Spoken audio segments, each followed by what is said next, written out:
Bon. Voilà. Bien. Je pense que nous sommes déjà en direct. Voilà. Bonjour, c'est Eloge ici. Vous me prenez en direct en ce moment depuis Paris. Et j'ai décidé de passer en direct pour m'adresser à vous juste un tout petit peu avant notre conférence qui aura lieu d'ici demain. La conférence commencera à partir de demain. Donc, permettez que je vous dise d'abord bonjour. J'ai commencé à parler parce que le temps presse. Voilà, je suis très heureux de vous voir. Bonjour Amélie André, Dina Aquilon. Bonjour à tout le monde. Bonjour à tous sur Facebook. Et bonjour à tous ceux qui nous prennent en direct en ce moment. C'est votre frère Eloge ici. Cette fois-ci, ce n'est pas de Washington, mais depuis Paris, c'est-à-dire la France.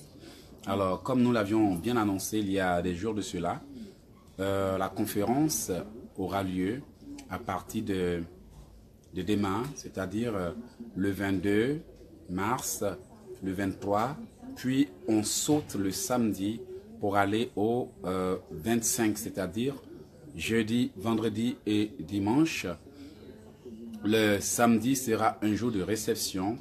Il y a une salle de conférence qui a été prise pour cette réception.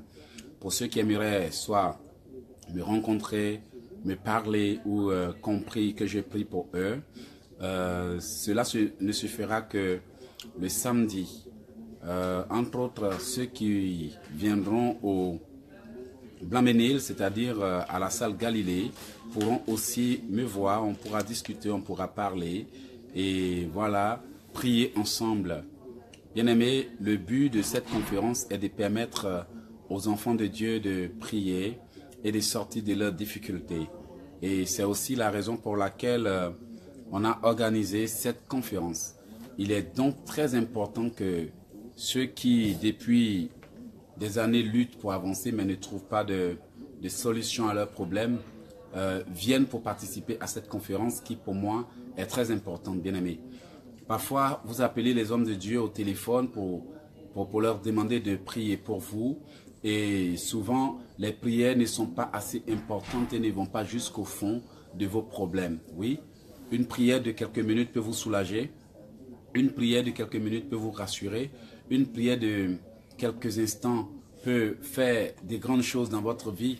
Mais je suis sûr que pour certains, ils ont besoin de plus qu'une prière de quelques minutes. Si je me trompe, dites-moi. Pour certains, ils ont besoin de plus qu'une prière de quelques instants parce qu'il y a des problèmes qui sont là depuis des années, des problèmes qui ne finissent pas depuis et qui ont besoin d'être traités à fond.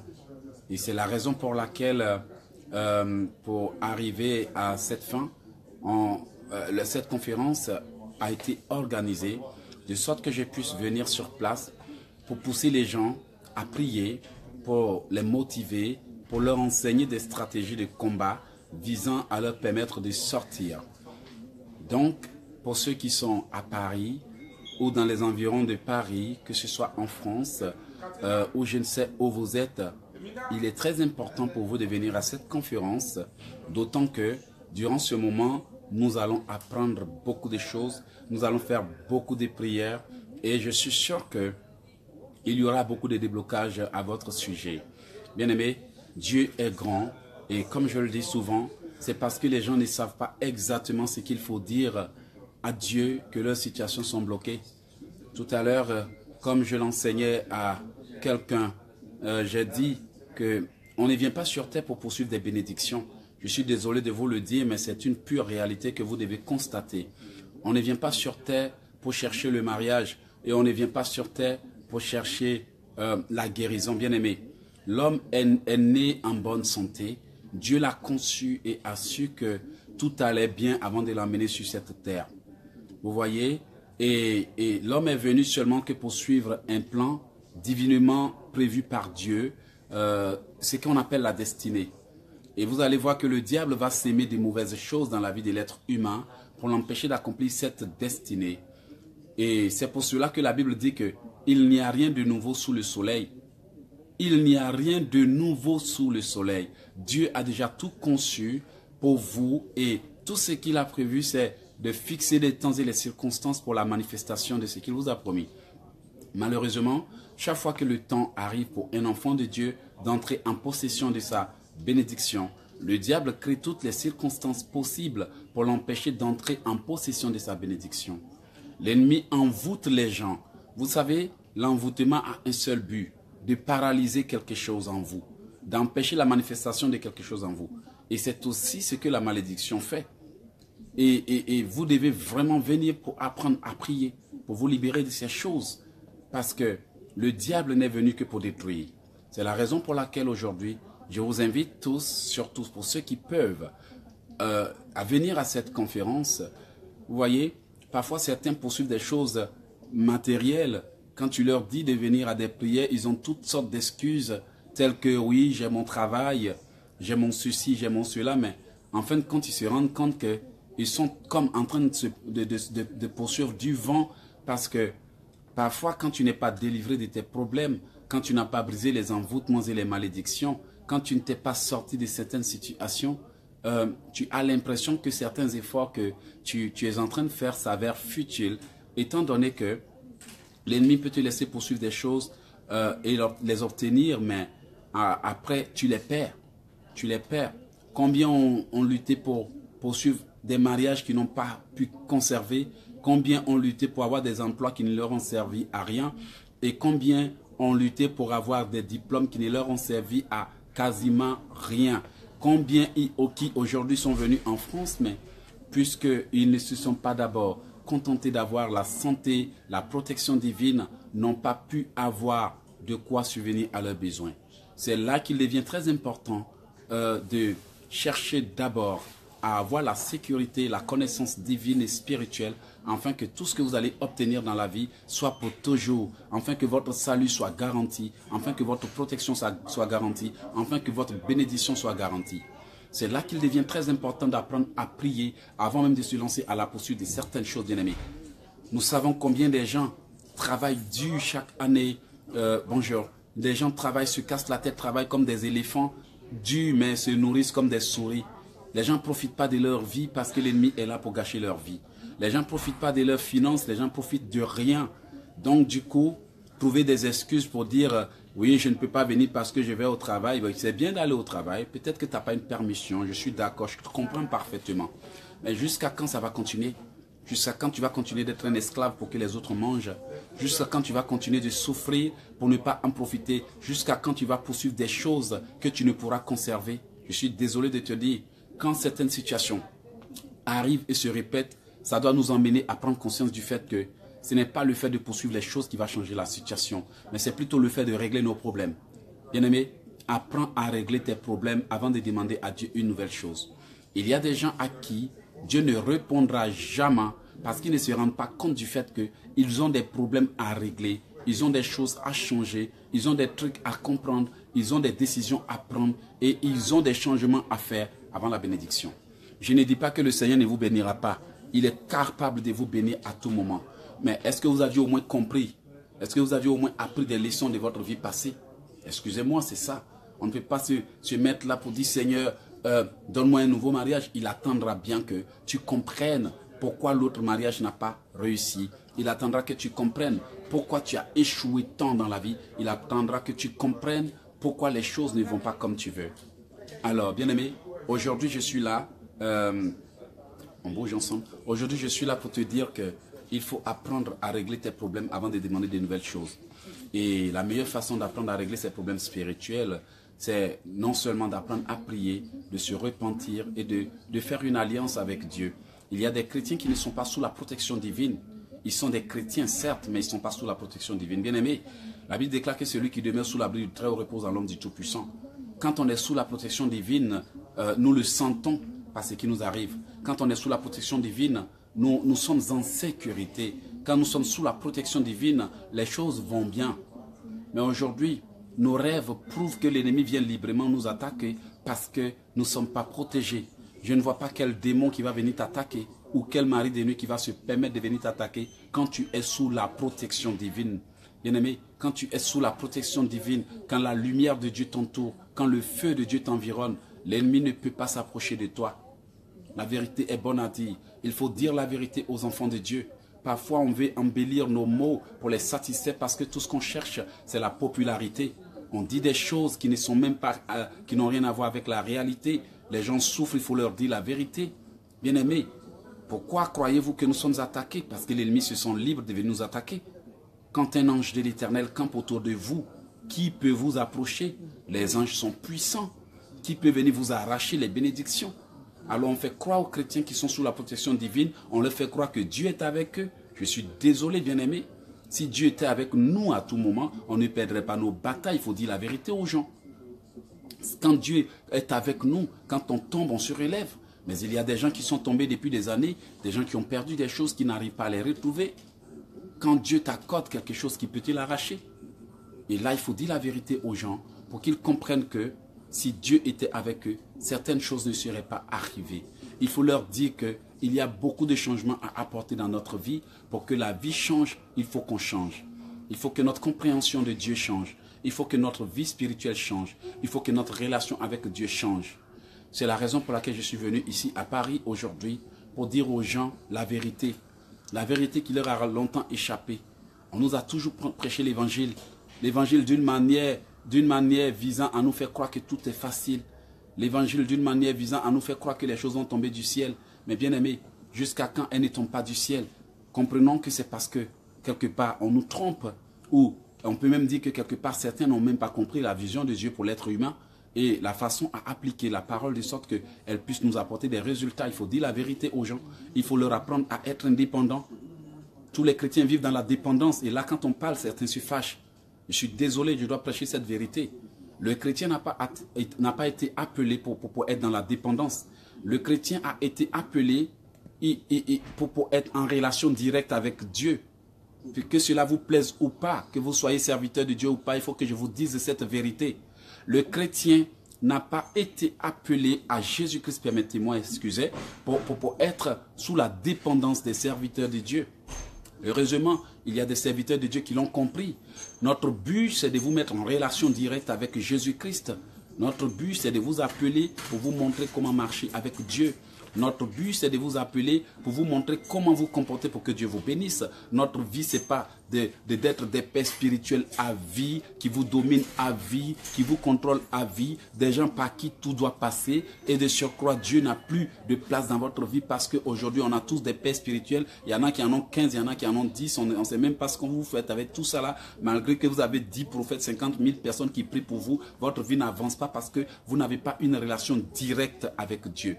Vous devez avoir une relation directe avec Dieu. Vous devez avoir une vie de prière, de sanctification qui va faire que même Satan, quand on dit votre nom dans le monde spirituel, il vous respecte. Voici le but que nous sommes là pour atteindre. Mon but, c'est de vous mettre en relation directe avec Dieu. Je ne veux même pas que quelqu'un soit sous ma dépendance ou sous mon autorité. Vous pouvez me respecter comme vous voulez, vous pouvez m'apprécier comme vous voulez, mais je ne suis pas là pour remplacer Dieu. Je suis d'accord que le Seigneur m'a donné des connaissances, il m'a donné des dons, il m'a donné des talents, mais je ne veux être un obstacle pour personne. Il faut que nous, serviteurs de Dieu et pasteurs, évangélistes et je ne sais quoi, nous le comprenions. Nous ne sommes pas venus pour contrôler les enfants de Dieu à vie. Nous sommes des pères spirituels, mais un jour doit arriver où les enfants spirituels doivent grandir. Ok? Un jour doit arriver où les enfants spirituels doivent même être des gens capables de gérer certaines situations en dehors de nous, les pères spirituels. Ils doivent être capables de prendre la parole, de combattre, de mener des vies, de prendre autorité. Mais regardez aujourd'hui, le monde est plein de gens sous la dépendance et de surcroît des chrétiens. Je suis désolé, ça ne peut pas continuer comme ça. Nous ne sommes pas appelés en tant que serviteurs de Dieu pour vous égarer. Nous sommes appelés pour vous mettre en relation directe avec le Christ. Certainement, si vous avez des problèmes, nous devons vous orienter. Nous sommes comme des guides. Mais le guide vous emmène quelque part. Le guide vous oriente quelque part. Le guide ne va pas vous maintenir, vous attraper pour vous garder pour lui seul. Nous sommes des pères spirituels. Le père a pour but d'éduquer le fils ou les enfants. Ok? De sorte que quand ils atteignent l'âge majeur, qu'ils puissent dépendre d'eux-mêmes. Voici pourquoi aujourd'hui, vos parents vous ont éduqué, vous ont donné l'éducation qu'il fallait, et aujourd'hui vous vivez seul, loin de vos parents, et il y a des gens même qui ont perdu leurs parents, ça fait longtemps, mais qui vivent parce que leurs parents leur ont donné une bonne éducation. Mais quant à ceux à qui les parents n'ont pas donné une bonne éducation, nous pouvons constater comment leur vie va à la dérive. Chaque père spirituel doit donner une bonne éducation à l'enfant spirituel, de sorte que l'enfant spirituel soit indépendant. Ok, mais aujourd'hui, les enfants spirituels n'ont tellement pas été bien formés que quand vous regardez leur vie est devenue une vie d'idolâtrie, une vie qui consiste à valoriser l'homme mais à négliger Dieu, à aimer l'homme mais à négliger les paroles de Dieu. On a confiance en Dieu, on a peur de nos pères spirituels, mais on n'a aucune peur de je ne sais quoi, de la parole de Dieu. Bien-aimés, il y a plein de personnes qui respectent amèrement leur père spirituel, qui sont soumis à leur père spirituel, mais qui continuent de vivre dans le péché parce qu'ils n'ont pas peur de Dieu. Je préfère que tu aies peur de Dieu que d'avoir peur de l'homme, parce que ce n'est pas l'homme qui te jugera, c'est le Seigneur qui te jugera un jour. Et si tu ne le crains pas, tu es vraiment mal parti. Si malgré les avertissements de Dieu, tu continues de vivre dans le péché, dans la fornication, dans tout ce dont on t'avertit d'arrêter, que tu ne l'arrêtes pas, tu es vraiment bien parti pour avoir problème avec Dieu. La vérité est bonne à dire. Je ne cherche pas la popularité. Je ne cherche pas qu'on m'acclame, mais ce que je veux, c'est que quelqu'un entre dans sa destinée. Ce que je veux, c'est qu'un enfant de Dieu soit béni pour qu'il ne soit pas malmené. La vie est trop dure pour qu'on soit nous-mêmes notre propre obstacle. Voilà mon message que je suis venu pour apporter. Nous ne sommes pas là pour être un obstacle pour vous et nous ne sommes pas là pour être des barrières entre Dieu et vous. Nous sommes là non seulement pour vous orienter, mais aussi pour vous guider dans l'accomplissement de votre destinée. Vous méritez d'être libre et vous méritez d'être indépendant. Je vous conseille de respecter vos pères spirituels pour le travail qu'ils font. Ce sont des gens qui se coupent du monde pour vous et des gens qui parfois ne profitent pas de la vie pour vous. Vous devez apprendre à les encourager dans leur mission, à les soutenir sur le faux, que ce soit financièrement ou moralement. Mais vous devez savoir que l'être humain ou le père spirituel reste un père spirituel. Mais il ne remplacera jamais Dieu. Il ne remplacera jamais Dieu. Pour vous dont les pères spirituels sont devenus des dieux, je vous encourage, je vous exhorte à changer de mentalité. Parce que si aujourd'hui vous avez des pères spirituels, papa, mais Dieu même vous êtes incapable d'ouvrir la bouche le matin pour prier, bien aimé, vous êtes bien parti pour avoir un ticket pour l'enfer. Et ça, je ne souhaite pas que quelqu'un ait un ticket pour l'enfer. Je ne sais pas ce qui te bloque ou je ne sais pas ce qui te freine. C'est Dieu qui va te bénir, c'est lui qui t'a créé. C'est lui qui t'a envoyé sur terre, bien aimé. Permets que je te dise cette vérité, mais tant que tu ne feras pas sa volonté, il ne te donnera pas ce que tu veux. On a fini cette diffusion et je vous invite à la conférence. Venez apprendre à être libre. Ne continuez pas à souffrir injustement. Bien-aimé, moi qui vous parle aujourd'hui, je peux dire que j'ai atteint mon but et j'ai réalisé mon rêve. J'ai réalisé mon rêve, vous savez pourquoi? Parce que j'ai décidé de laisser Dieu travailler dans ma vie. Frères et sœurs, tu es peut-être en train de travailler pour les hommes, t'es cassé la tête, t'es tué pour rien. Travaille pour Dieu et Dieu travaillera pour ta vie. Autrefois, lorsque j'avais commencé la musique, je me suis dit que c'était la seule chose à faire. J'étais tellement content que je ne faisais que chanter dans les rues. Le Seigneur m'interpellait pour dire éloge. En plus de la musique, je veux t'utiliser pour changer des vies. J'ai banalisé et j'ai balayé ça du revers de la main. Cela ne m'a apporté que des souffrances, des galères que j'aurais pu éviter. Bien-aimé, tu ne peux pas lutter avec Dieu. Tu devrais t'aligner avec Dieu depuis longtemps. Bien-aimé, les problèmes ne sont que souvent des corrections que le diable nous inflige parce que nous désobéissons à la loi divine. Aujourd'hui, je te conseille de te départir de tout ce qui a remplacé Dieu dans ta vie. Aujourd'hui, je te conseille de véritablement intégrer Jésus-Christ dans ta vie. Je ne veux pas qu'on soit des chrétiens ordinaires qui font comme tout le monde parce qu'on va à l'église, mais on n'est pas des véritables chrétiens. Bien-aimé, quand un véritable chrétien crie, Dieu répond. Je t'assure, frère ou sœur qui me regarde, quand un véritable enfant de Dieu demande, il reçoit. Maintenant, analyse ta position, réfléchis à ta vie, regarde comment tu vis depuis des années et essaie de revoir ta vie et pose-toi la question de savoir ce que Dieu te demande avant de te bénir. Viens au Blanc-Ménil, à l'espace Galilée. Je pense que c'est le 5 rue des Galilées, si j'ai bien retenu. 5 rue des Galilées, c'est dans le 93. Si je ne me trompe pas, si j'ai bonne mémoire, c'est le 93 150. Voilà. Le reste là, débrouillez-vous pour trouver ça sur internet. Excusez, je vais changer. Voilà, on a fini. Pour laisser ton téléphone, on va finir d'abord, pardon. Voilà, on a fini. Et je suis très heureux d'avoir partagé ce petit moment avec vous. Je suis au Blumenhill et je vous attends demain à l'espace Galilée. Venez aussi le vendredi et venez le dimanche. On va mettre le feu. Voilà, je vous aime beaucoup. Voici pourquoi je me casse.